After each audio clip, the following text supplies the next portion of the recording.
We're going to start with the COVID inquiry. A week ago, George, you said that you had wind, that there were going to be some shocking, in fact, you said misogynistic messages at the COVID inquiry. And you were right. Did it take you by surprise? Was it worse than you thought or not? I think one of the questions you have to ask yourself about the COVID inquiry is it confirming what you already knew, or is it telling you something you didn't know?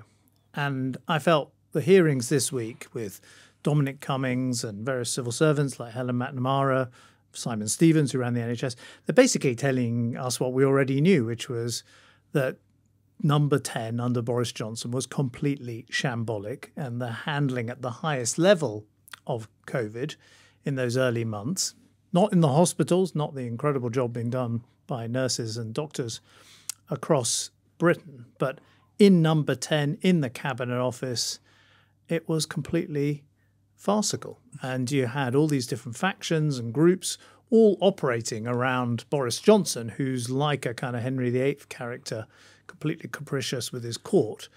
And it didn't tell me something I didn't already know, but it confirmed what I always thought, that was probably one of the weakest premierships in British history. And if the Conservatives think that this is all just now a subject for history, I'm afraid that's probably not the case. The memories are being stirred up again by this COVID inquiry. I wondered whether Boris Johnson, after he was appointed, would become a unifying figure. He could have done that. And I remember hearing the news that he had appointed as his chief advisor Dominic Cummings, and this sinking feeling in my stomach that this would turn out to be a catastrophic decision for him and for the country. And look, we know all about Dominic Cummings' kind of wildness and his views. And what we discovered, as you sort of prefigured, is that he doesn't understand what misogyny is.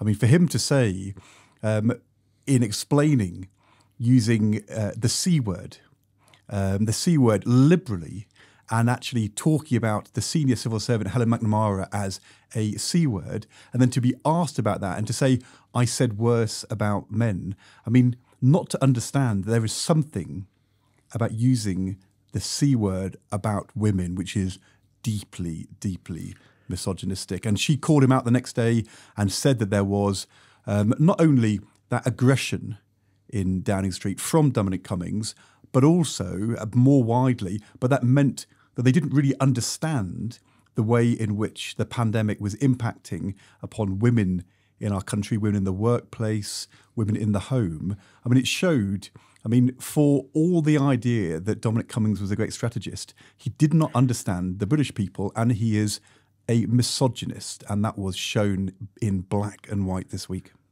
Well, I think there's an interesting theory about the Johnson premiership, which is, why is he such an unsuccessful prime minister when he was a pretty successful mayor of London? Now, you could say, well, obviously, being prime minister is a much harder job. But the truth is that when he was mayor of London, he found always a deputy who would do most of the hard work and kind of organise Johnson and organise his thoughts and bring out, in many ways, the better sides of Johnson's character, the kind of optimism and the generosity. So there was a guy called Simon Milton, who sadly died, who'd been the leader of Westminster Council. There was another guy called Eddie Lister. Arguably, Linton Crosby played a key influence when he was mayor of London as well, the Tory strategist. When he becomes prime minister, he doesn't have anyone like that. He chooses Dominic Cummings. By the way, he chooses Cummings after he's won the Tory leadership contest. And the first couple of years, that early period of the Johnson premiership, it is a Faustian pact with Cummings that ends in tears ultimately for Johnson. And he never, although he tries other chiefs of staff after he fires Cummings, he never really gets back onto the front foot again. And of course, the country pays a heavy price, as the inquiry is finding out, because it's such a dysfunctional Downing Street. And, if you look at, I've known Dominic Cummings for a long time.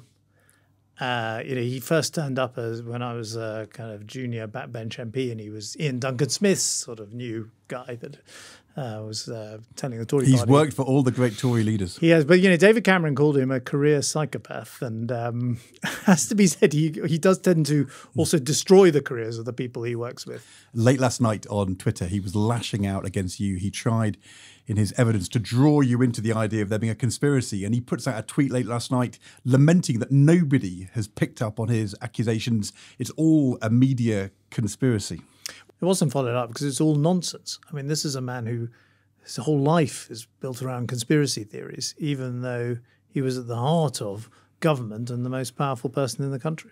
I know what he's trying to do. He's endlessly trying to distract attention from the fact that he had more power, more responsibility than virtually anyone else in Britain at a moment of national crisis. And unfortunately, we're all paying the price for that.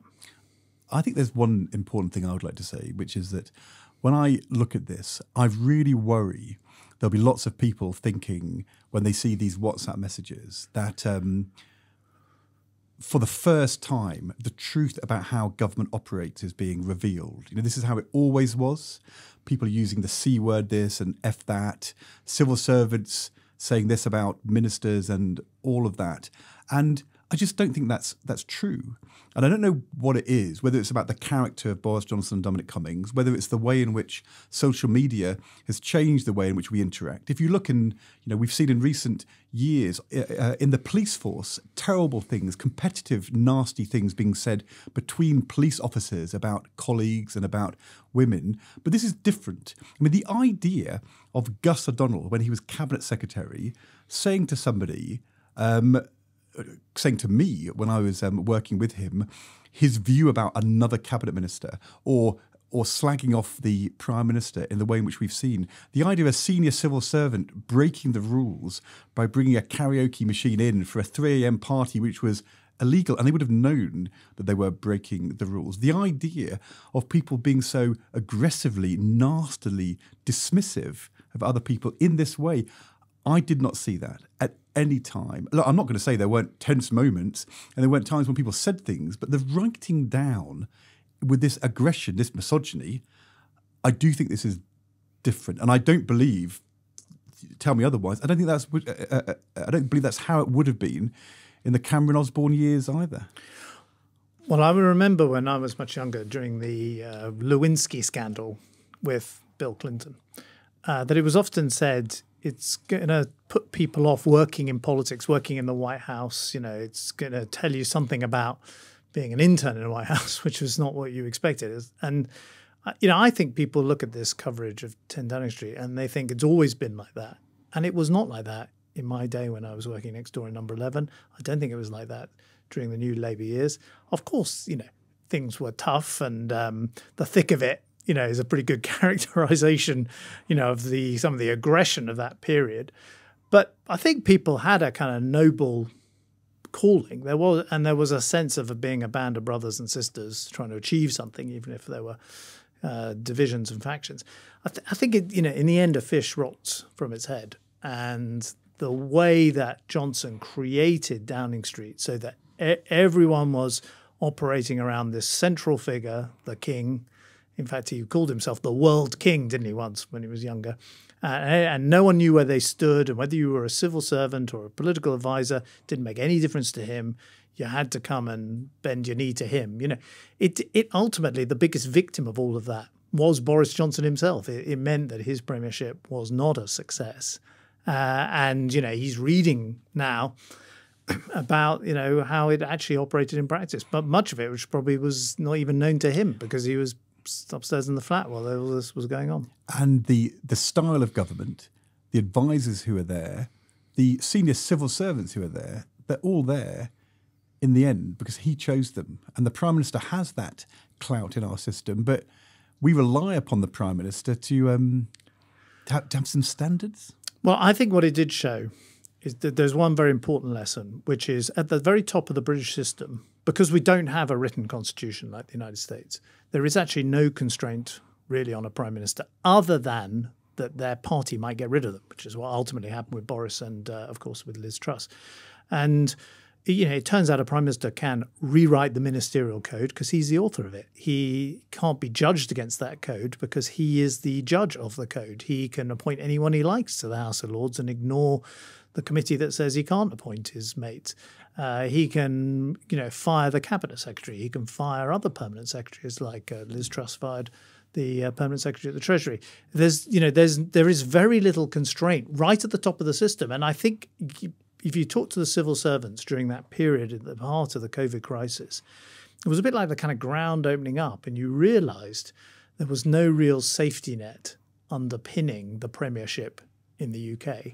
And maybe that is going to be one of the, positive consequences of the COVID inquiry and everything that happened during that period, that we will have some better constraints and proper checks and balances on unbridled premiership power. But you don't have to be there. I mean, Sajid Javid, when Dominic Cummings tried to sack all his advisors and take over essentially the chancellorship from number 10, Sajid Javid said no and resigned. And in the end, cabinet ministers, senior civil servants, they can speak out, they can walk out. You don't have to. I mean, in the end, it feels to me as though... They did in the end. I mean, Sunak resigned ultimately as Chancellor Exchequer, and that's what brought Johnson down. I think it's... But a long time after the events which are being documented this week. Well, yes. And I think, look, to be fair to the decision makers at the time, at every level, those at the top of the health service, those in the civil service, and to the senior politicians, they were dealing with an unprecedented crisis. It's all very well with hindsight. You're still having arguments today. I heard, on the radio about some health study about the loneliness and depression that lockdown caused. And so there's still, this big question of how was it right to lock the country down? What would we do in the future? And what also I think comes out in the COVID inquiry is it's pretty complicated, Britain, now to govern because you've got a devolved administration in Edinburgh, and Nicola Sturgeon was doing her own thing. You've got the Cardiff and Belfast. You've got individual mayors. Andy Burnham, do you remember they had to negotiate with the mayor in Manchester, the government? So, the days when the writ just ran from Whitehall have long since gone.